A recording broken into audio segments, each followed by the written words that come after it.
Have you ever noticed how your expenses always seem to rise when your income does? Let's talk about why this happens and what you can do to change it. We all want more money, and there's nothing wrong with that. But the problem is, most of us don't really know why we want it. I mean, there are the obvious reasons, like having nice things or enjoying life, but there's a deeper why that has to be explored.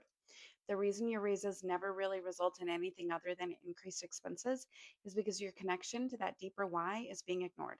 If you're not taking action toward your deeper why, you're taking actions toward a superficial purpose that likely doesn't give you meaning and will never feel fulfilling. Here are three quick tips for tapping into your own authentic why, and keep in mind, these must be unique to you or you will never see real progress. Tip number one, imagine you got a raise today. Write down five things you'd like to do with the extra money. Don't censor yourself, but try to give a variety to the things you want. Think beyond objects and consider things like experiences, convenience.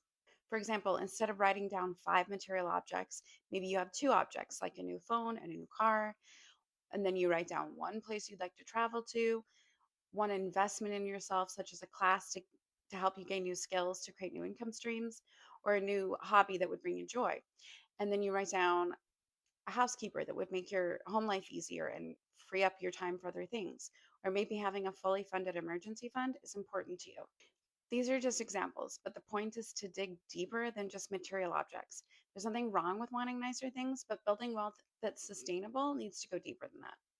Money buys so much more than shiny new toys. It can buy priceless things like experiences, freedom, and peace. Tip number two, now that you have your five deeper desires written down, go one by one and write down any beliefs or thoughts in your head about each item. Again, don't censor yourself here. Be brutally honest without judgment.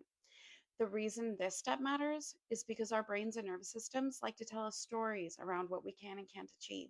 So if you wrote down that you want to take a cruise around the world, notice if there's a voice that's saying, I'll never be able to afford that, or this is too big. Or maybe there's something on your list that's making you feel emotional, like a sensation in your chest or a feeling of deep longing. Don't ignore anything because every little thing coming up is pointing you to a deeper truth, to your deeper why. Tip number three, now go item by item again and think about how you could make each of these things a reality. Is there something you could save up for within the next 3 months? Is there a bigger item that will take longer to achieve? Or does anything feel just completely out of reach?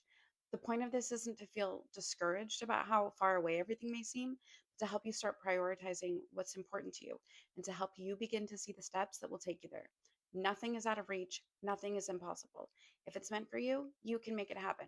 And if there's a loud voice associated with any of these desires, it's adamantly telling you you can't have it, pay extra attention to that. Because the louder something is, the more important it is. It doesn't matter what's loud, the story or the desire. Trust that loudness. If this resonates, I'd love to hear about it in the comments. And if you're ready to actually make these dreams a reality but need guidance on your journey, check out my profile for my no cost training, where I teach you the 5 steps to effortless wealth expansion without having to burn yourself out or restrict your dreams.